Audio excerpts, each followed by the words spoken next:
Bonjour à toutes et à tous et merci d'être avec nous aujourd'hui.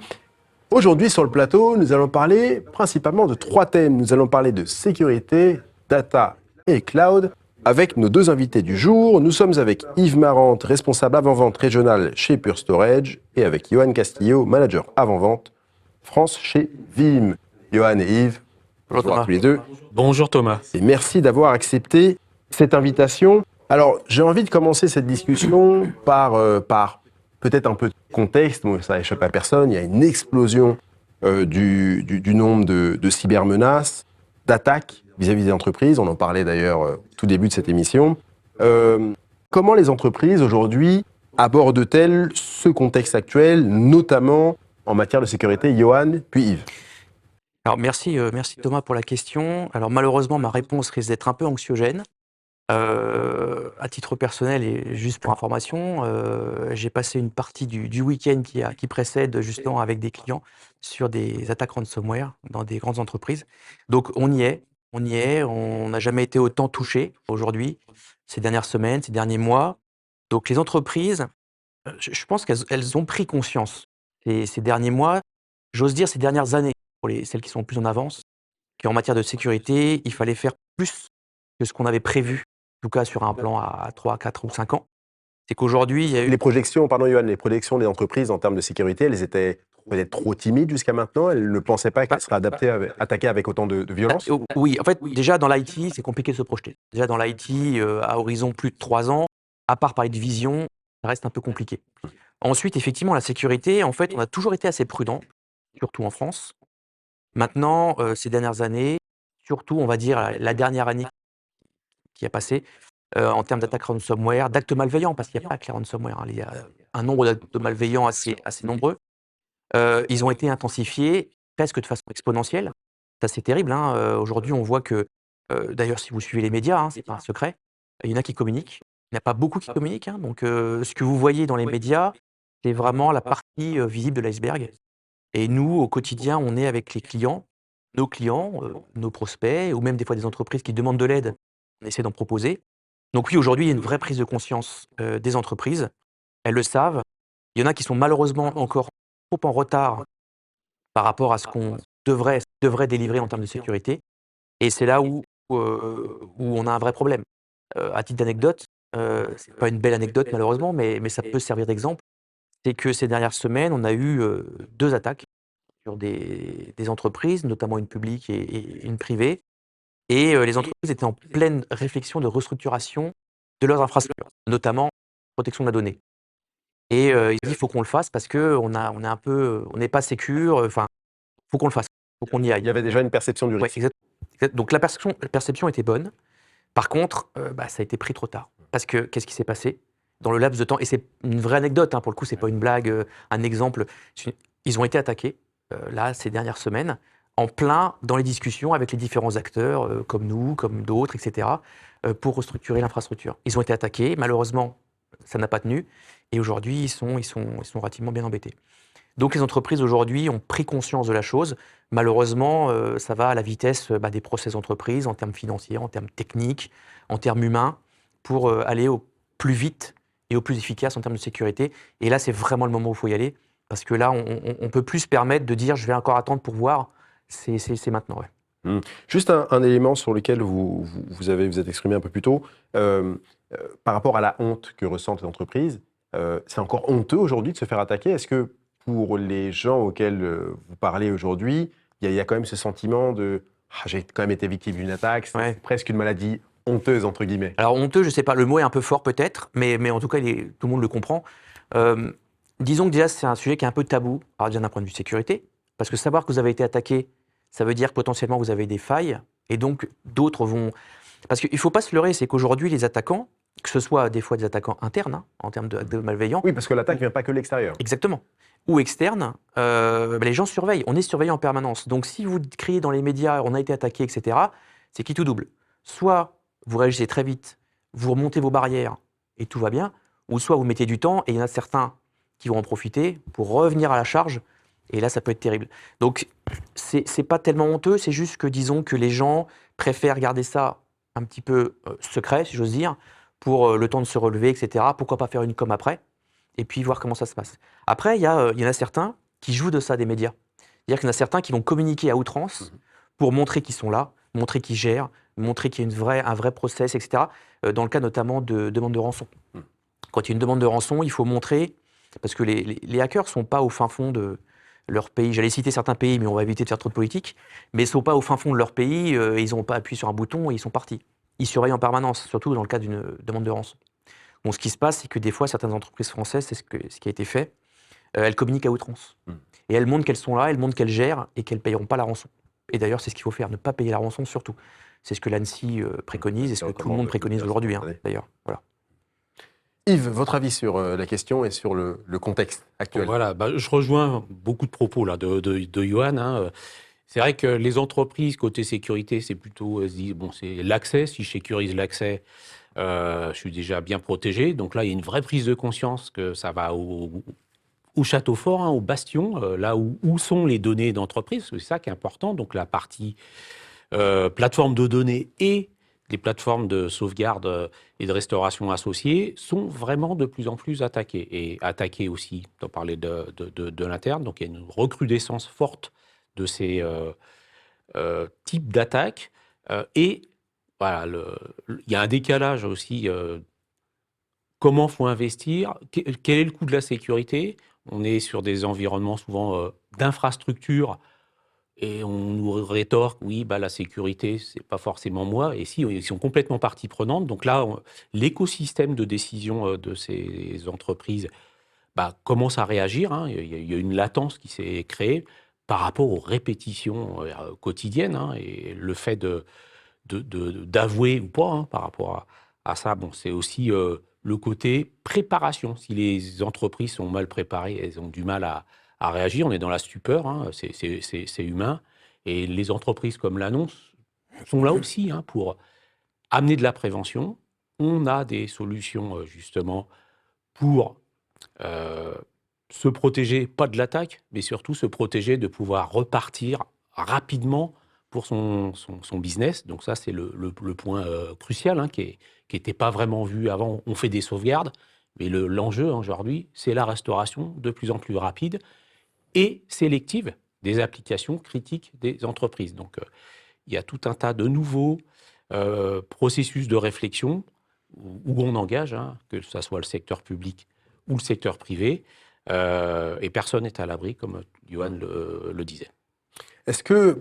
allez-y, Johan. Allez-y. Non, juste rajouter, parce que c'est vrai que, juste compléter peut-être, depuis des mois, si ce n'est plus, alors que ce soit Vim ou Pure Storage, on a de cesse de répéter lors d'émissions, lors de webinars, lors de rendez-vous, d'événements, enfin peu importe, ce discours qui est relativement anxiogène, qui fait un peu peur, etc.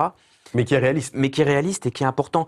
Et aujourd'hui, et Yves l'a très très bien dit, si on met en place un certain nombre de bonnes pratiques, on va dire en fait aujourd'hui la sécurité à 100% n'existe pas. Celui qui va venir vous voir et vous dire moi je solutionne tout et vous serez à 100%, ça n'existe pas, ce n'est pas vrai. Il faut partir du principe que quand vous êtes attaqué, ils vont essayer de toucher en premier les backups, ce qui est logique, la production en termes de stockage, et dans 80% des cas, ils vont passer.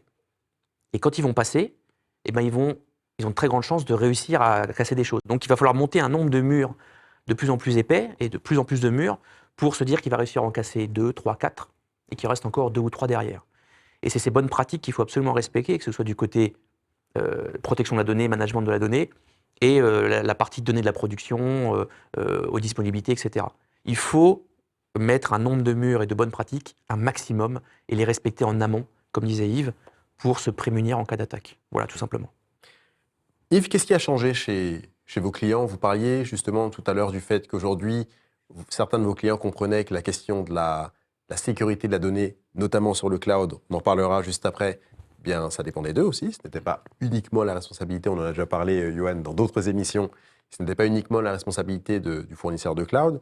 Est-ce qu'il y a d'autres choses, d'autres prédispositions, tournures d'esprit que vous avez observées chez vos clients qui ont changé au cours de ces derniers mois? Alors, il y a déjà le contexte géopolitique et puis énergétique qui vient au-delà de cet aspect sécurité. C'est les impacts budgétaires que ça peut avoir. Donc, c'est-à-dire qu'on est sur des infrastructures vieillissantes qui ont un impact sur la façon de se protéger, mais aussi sur l'impact économique et, on va dire, de responsabilité sociétale par rapport au fait que les infrastructures historiques sont pas forcément bien repensées. Il n'y a pas forcément une écoute avec tout ce qu'on voit dans la presse, les conseils qui peuvent être donnés donc, par des fournisseurs de technologies comme nous et des partenaires spécialisés. Hein, et il y a les outils qui sont présents. Malheureusement, les prises de conscience souvent sont faites assez tard. Donc là, c'est des mécanismes, on va dire, des seuils qui arrivent. Là, l'énergie, mince, j'ai quelque chose qui va me coûter très cher, j'y avais pas pensé. Et là, pour purement technologique, on voit que la technologie flash, elle prend complètement son sens par rapport aux technologies de disques mécaniques qui sont hyper énergivores. C'est vrai sur la partie, effectivement, stockage de données primaires, mais sur la partie backup aussi, parce que tout ça, ça a un impact.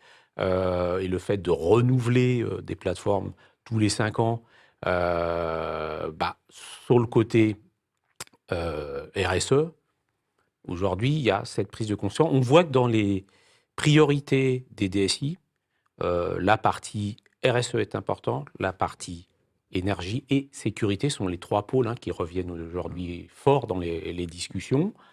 Et faut cadencer ces priorités avec les clients et les fournisseurs de technologies aujourd'hui.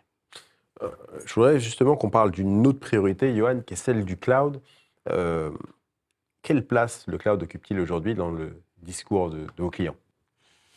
Déjà, le cloud, que ce soit nos clients ou non, occupe une très grande place. D'ailleurs, de toute façon, là, c'est quelque chose aujourd'hui. Il y a quelques années, on aurait pu parler de grands buzzwords, on aurait pu parler de nouvelles techno. Aujourd'hui, c'est partout. Le cloud, c'est acté, c'est là. Oui. Par contre, ce qui est intéressant, c'est en termes de sécurité.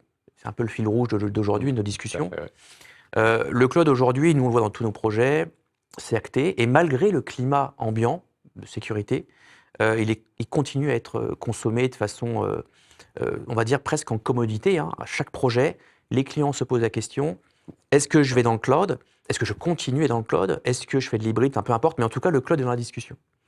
Que ce soit un hyperscaler, ou que ce soit, nous, chez Veeam, on a un modèle avec un réseau de partenaires hébergeurs extrêmement vaste dans le monde, et qui propose de l'hébergement en mode as a service, etc.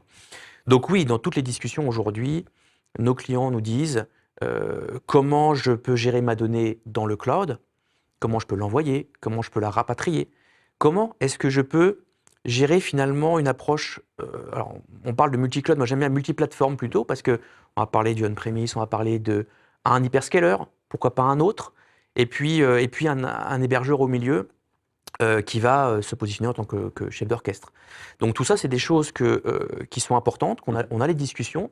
Nous, chez Veeam, on met vraiment un fort...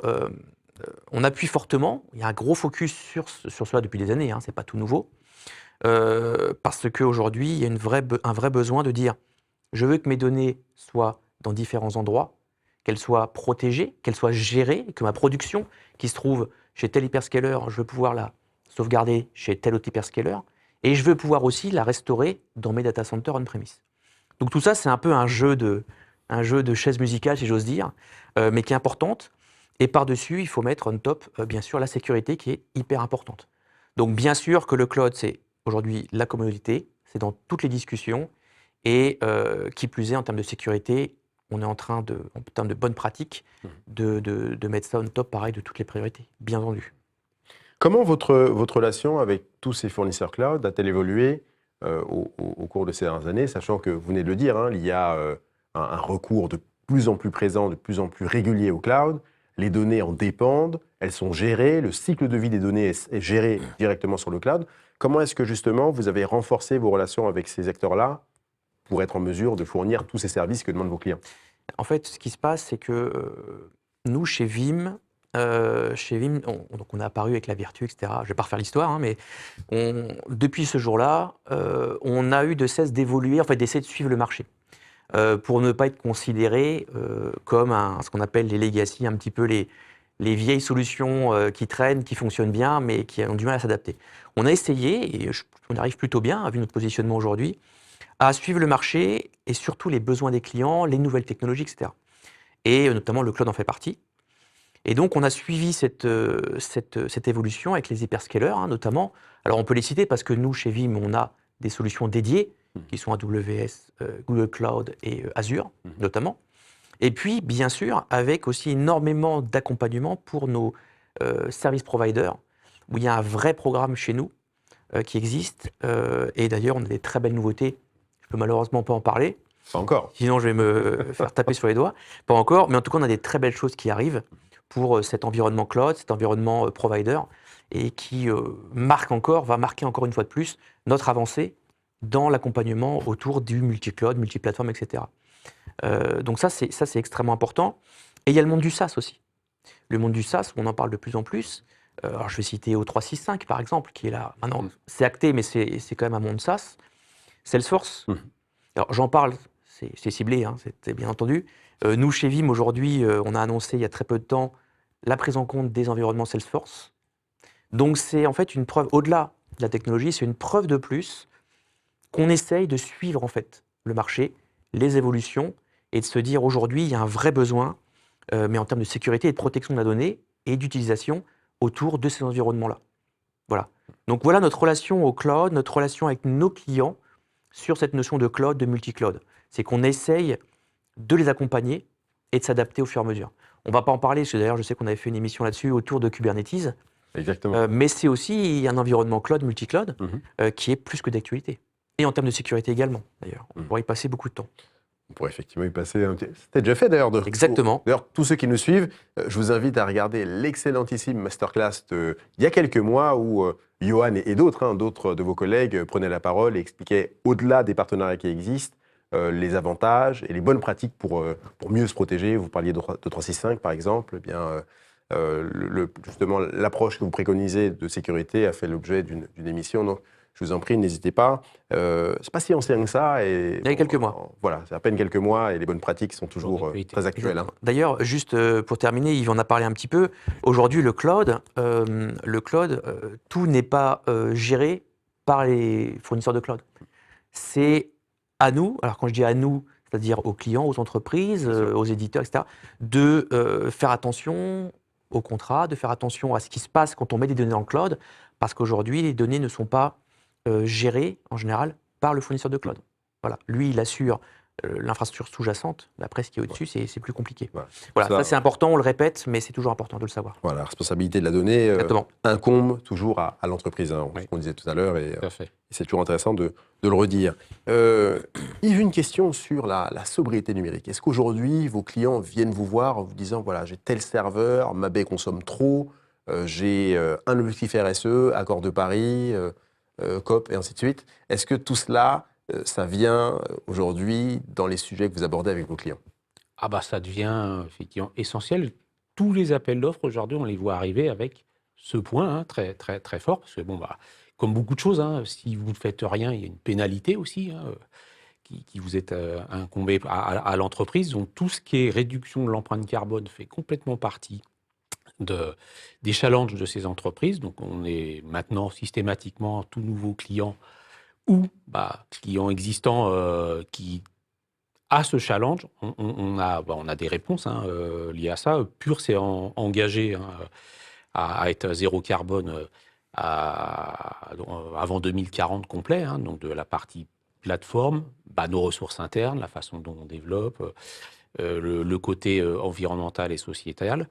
Et au-delà du poids énergétique qu'on pourrait voir en premier, il y a tout le côté cycle de vie des plateformes, donc du recyclage qu'on voit apparaître. Donc Pure, dès sa genèse, a conçu des plateformes dans ce sens pour dire on arrête de mettre à la poubelle tous les 5 ans, on peut conserver ces plateformes et les réutiliser des sous-composants qui sont dedans avec une traçabilité complète. Donc il y a une forte sensibilité des DSI sur ce point-là, même associé, on parlait du cloud, sur l'hybridation entre à la maison et ce que je peux mettre soit au niveau SaaS, soit au niveau reprise d'activité. Hein. Il y avait un côté air gap qui est perçu sur la partie externalisation.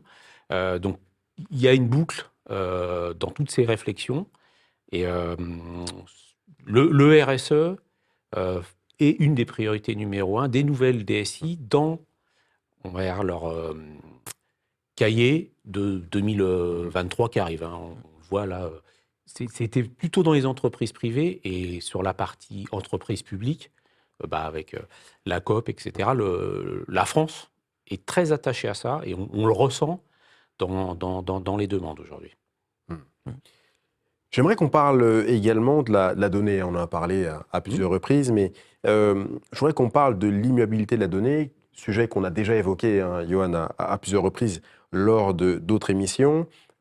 Est-ce qu'aujourd'hui, cette réflexion-là autour de l'immuabilité de la donnée, de l'intérêt qu'il y a à avoir une donnée saine, réutilisable, vous disiez tout à l'heure, effectivement, Yves, qu'aujourd'hui, le défi pour l'entreprise, il y a un double défi, se protéger, mais repartir très vite. Et ça, on le fait qu'on a des données qui sont saines, qu'on peut réutiliser, dont on est certain de la provenance, qu'il n'y a pas de doublons, donc on a vraiment un cycle de vie qui a été respecté. Est-ce que l'élan autour de ça aujourd'hui, de cette caractéristique de la donnée, est-il toujours aussi fort? Johan, puis Yves. C'est plus qu'un élan. Hein. Aujourd'hui, l'immuabilité, c'est penser immuabilité, manger, dormir immuabilité. Aujourd'hui, en fait, ce qui est important, c'est que c'est rentré dans nous, en tout cas Vim, Pure, je sais que vous le faites aussi. Oui. L'immuabilité, c'est dans toutes les discussions. C'est une des principales bonnes pratiques, au final, quand on discute de sécurité, de mise en place de projets, etc. Donc oui, nous, l'immuabilité, quand je dis nous, sur le marché, on n'en parlait pas tellement avant. Est-ce qu'on peut le redéfinir d'ailleurs, Johan, pour ceux qui nous regardent et qui ne sont pas forcément familiers de la définition? L'immuabilité, c'est le fait de stocker, je schématise très bien, oui. C'est le fait de stocker une donnée à un endroit, de façon immuable. C'est-à-dire que pendant un laps de temps donné, 7 jours, 1 mois, peu importe, on va stocker la donnée et on ne va pas pouvoir la modifier, quelle que soit la personne, etc. Sauf des fois, ça dépend le système, cas exceptionnel. Et donc la donnée, en cas d'attaque, notamment ransomware par exemple, ils vont vouloir, les ransomware, ça crypte la donnée. Oui, donc ils vont vouloir accéder à la donnée, ou même quand on a les mots de passe ou autre, accéder à la donnée immuable. Et quand elle est immuable, elle est écrite et on ne peut pas la modifier avant la fin du temps donné. Et donc on ne pourra pas la crypter, on ne pourra pas la modifier, etc. etc. Et donc c'est pour ça que des fois on parle d'immuabilité pour supprimer la donnée, il ne faut pas que le mot de passe administrateur, il faut demander aussi l'autorisation du RSSI en plus du mot de passe, etc. Et donc ça évite, justement, c'est une des meilleures défenses contre les ransomware ou les actes malveillants. Ce n'est pas la seule, mais c'est en tout cas, c'est comme ça que ça fonctionne. C'est un outil supplémentaire pour protéger le... Et donc c'est pour ça qu'aujourd'hui, ce n'est pas nouveau comme système, et on en parle énormément depuis quelques temps. Nous, notamment chez Vim, parce qu'on le propose en natif depuis notre dernière version majeure.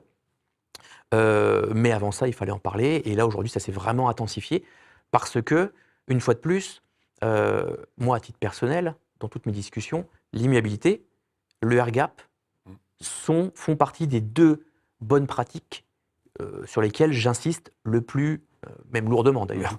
C'est vraiment les 2 bonnes pratiques parce que aujourd'hui, c'est facile à mettre en place. C'est facile à dire surtout. Mais en tout cas, c'est des choses qui sont faciles à mettre en place puisque beaucoup d'acteurs le proposent. Voilà, nous, chez Vim, on le propose. Pure Storage le propose et je pense qu'on en reparlera de façon relativement intéressante. Donc voilà, donc aujourd'hui, l'immuabilité, ça fonctionne de cette manière et il faut en parler dans tous les projets, même au sein des entreprises, et je sais que c'est déjà le cas. Et en général, les RSSI martèlent ce discours-là. Voilà. Yves, un mot sur cette question d'immuabilité. Oui, alors donc l'immuabilité pour Pure, effectivement, c'est un point essentiel c'est basé sur les snapshots qui sont immuables, donc données inaltérables, non accessibles. Mais au-delà de ça, on rajoute une deuxième couche de protection, parce que basé sur snapshot, la personne malveillante obtient les credentials pour accéder au système des plateformes de données et il efface tout. D'accord ? Donc, il efface vos snapshots, etc. C'était peut-être saine, vos données, mais vous n'en avez plus. Donc, on vient protéger ça. C'est un mécanisme qui s'appelle Safe Mode, où, comme tu le disais, il y a 2 authentifications pour éventuellement aller effacer des données peut-être autres que snapshot. Donc, on protège comme un coffre-fort numérique dans la plateforme pour, même s'ils ont effacé toutes ces données, on peut, même les snapshots présents, hein, mais ils sont protégés, eux, donc dans ce qu'on appelle une corbeille d'éradication chez nous. Donc c'est un coffre-fort numérique que l'on peut restaurer à la date que l'on veut. Hein. Donc dans ce credo, généralement, on conseille de garder 15 jours de snapshot pour pouvoir repartir, donc dans ces 15 jours, au tracking des données saines. Parce qu'effectivement, quand on veut faire de la restauration massive, il y a tous les mécanismes de vérification si cette image-là, elle est saine ou pas. Hein. Il y a tout un tas de systèmes d'authentification et de contrôle. Et tout ça, on le fait vraiment avec Veeam en association avec l'ordonnancement de Veeam Backup et Réplication, ou qui pilote les snapshots DB Pure. Donc là, dans le côté écosystème et au service de la simplicité, parce que c'est important, quand ça arrive, c'est la panique, et plus c'est simple, plus vous pouvez repartir de manière sécure et fiable par rapport à ça. Donc c'est un point aussi, hein, j'insiste, simplicité, et les intégrations des alliances comme nous sont importantes pour ne pas avoir des spécialistes dans tout, mais une plateforme restauration de la donnée, mais avec une complète cohérence. Et on est très rassurant, hein, c'est nos clients qui sont les meilleurs ambassadeurs sur cet usage de cette combinaison de snapshot immuable et inaltérable et de cette fonctionnalité donc, de double protection pour ceux qui voudraient tout effacer. Très, très important ce point-là. Johan, est-ce que vous avez un retour d'expérience ou une anecdote à partager avec nous sur justement ce que vient d'évoquer Yves autour de l'immuabilité, et est-ce que vous avez déjà permis de sauver un client qui était dans une situation un peu compliquée? Justement, j'avais ça en tête pendant que Yves l'expliquait. On a un client en commun, c'est arrivé il y a quelques temps déjà, il y a quelques mois de mémoire, qui a été attaqué, crypté, etc. Bon, très classique malheureusement. Et en fait, il a pu redémarrer son SI, donc quelque part débloquer son entreprise, peut-être même la sauver, en tout cas, ou gagner beaucoup d'argent, en utilisant ce système donc de snapshot immuable Pure Storage et l'intégration native avec Veeam. Donc il a pu remonter les données de façon sereine et il a pu justifier auprès de sa direction que voilà, on a les données, on a pu les remonter, tout va bien. Et c'est notamment grâce à Pure Storage et Veeam. Donc quand on en a discuté avec le client, ça fait toujours plaisir, forcément, mais ça prouve qu'aujourd'hui, en respectant des bonnes pratiques, en utilisant aussi les bonnes technologies, entre autres, on arrive à faire des choses quand même intéressantes et à contrer malheureusement ce fléau. Voilà. C'est juste l'anecdote, mais elle est intéressante. Ouais, qui est très clair. On est quasiment à la fin de cette émission. Allez, une question, parce que Veeam Pure Storage sur le plateau, ceux qui nous regardent se demandent pourquoi vous êtes là, qu'est-ce qui se passe, c'est l'occasion d'y répondre. Qu'apporte votre coopération aux clients? Alors, vous venez de donner un exemple, Johan, il y en a peut-être d'autres. Voilà. Comment est-ce que vous permettez justement aux clients, si on va un peu plus loin que l'exemple que vous venez de citer, Johan, d'être mieux protégés et d'être, je reprends le mot que vous avez employé tous les deux, d'être, plus serein? Yves et puis Johan. Alors déjà, cette alliance technologique, ça fait un moment que nos entreprises y sont attachées. Donc, pour que ça soit simple, il faut que les intégrations qu'on appelle des API, du pilotage des plateformes, soient complètement supportées par les ingénieries réciproques. C'est le cas. Tant, parce que c'est là où aussi on a une alliance forte, des données primaires, on va dire pilotage des snapshots, mais globalement tout le monde sait le faire. Après, on a des services complémentaires comme le Safe Mode, que c'est aussi traité Veeam quand Veeam a besoin d'effacer des choses pour que cette corbeille d'éradication soit traitée aussi avec. Ça, c'est intelligence. Mais de plus en plus, sur ce qu'on appelle les données de repository de backup, où Veeam et Pure ont une association technologique forte sur la combinaison de la réduction des données, du pilotage de l'immuabilité, tant sur la partie Veeam que potentiellement les catalogues de backup avec les proxys, etc., basés sur des plateformes donc, de repository flash de haute capacité. Et là, ça a une interaction directement sur l'utilisation des réplications qui sont pilotées, des plateformes de stockage pur, par exemple, par Veeam. C'est-à-dire qu'on peut repartir d'une copie d'un site de PRA. Tout ça, c'est connu par Veeam de manière complètement transparente, que la donnée soit sur le site A ou le site de secours. Veeam pilote tout ça. Donc, dans cette intégration forte, et Veeam 12 apportera encore plus de service granulaire là-dessus, jusqu'à le fichier dans le snapshot. Voilà, donc cette interaction-là, c'est la grosse force. Associée, parce qu'il faut le voir que des repositories de backup basés sur Evergreen, vous imaginez que RSE, vous avez pu à migrer de données tous les 5 ans de backup, c'est l'enfer à gérer. Pour les plateformes, ça coûte 2 fois des infrastructures le temps de faire les migrations. Donc chez Pure, Evergreen, il n'y a plus de migration à faire. Les plateformes évoluent au fil du temps. Vous avez des usages à plus de 10 ans. C'est Evergreen Forever chez Pure.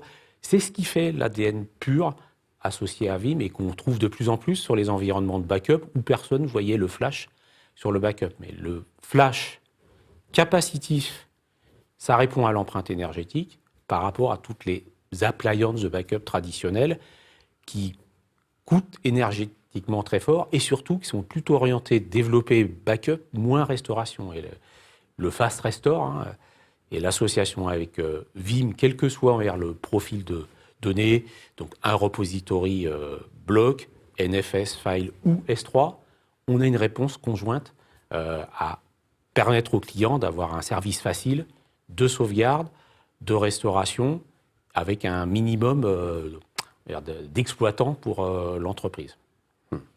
Yoann, beaucoup de choses qui ont été dites là, mais Il a allez. tout dit, moi je n'ai plus rien à dire. C'était parfait. Non, il a très bien résumé la situation. Moi je rajouterais peut-être aussi, je trouve déjà à titre personnel qu'on a un ADN qui est plus ou moins similaire. Enfin, on est apparu plus ou moins en même temps, la création sur le marché. Et puis on a suivi un chemin, alors différent forcément parce qu'on adresse des choses différentes. Mais en tout cas, l'ADN était là. Je trouve qu'on a toujours évolué en parallèle. Et aujourd'hui, notre partenariat le prouve. Yves l'a très bien résumé. Partenariat très fort technologique. Alors, pas que technologique, mais si on se concentre sur technologie, effectivement, il y a la notion... Aujourd'hui, Pure Storage est très présent dans les data centers et autres sur la production. Donc nous, aujourd'hui, Vim, on peut adresser cette production, notamment par le pilotage des snapshots, l'intégration, etc., etc. Mais aussi, depuis un peu moins longtemps, en tout cas, ça commence déjà, maintenant, c'est dans toutes les discussions, utiliser Pure Storage en tant que cible de stockage. Et tu l'as dit, Yves, le fast restore, l'optimisation en termes de backup aussi, etc. Moi, je rajouterais peut-être qu'on a aujourd'hui des cas d'usage. On a des clients français qui utilisent Pure Storage et Vim de bout en bout. C'est-à-dire sur la production, Vim qui va piloter et avoir la visibilité sur la protection de la donnée et le Pure Storage en tant que repository. On a des clients qui font ça avec les différentes gammes qui existent chez vous. Il y a différentes flasherets, FlashBlade, etc. Et donc ça, c'est concret. C'est pas que dire je fais du flash parce que ça c'est super cool de faire du flash et au final ça fait bien sur le papier mais j'en fais pas. C'est pas vrai. On a des clients qui le font, ça marche plutôt très bien et avec une bonne intégration. Voilà. Et notamment, si on reprend le fil rouge de notre émission, la sécurité. Aujourd'hui, le safe mode, le Vim avec l'intégration immuable, etc., etc. Il y a un ensemble de bonnes pratiques qu'on peut mettre en place et qu'on a déjà mis en place chez nos clients et qui fonctionnent plutôt très bien. Voilà. Ce sera le mot de la fin. Messieurs, merci beaucoup d'avoir été avec nous aujourd'hui. Merci Thomas. Merci à vous de nous avoir suivis. Il ne me reste plus qu'à vous souhaiter une excellente journée et à vous dire à bientôt pour une prochaine émission.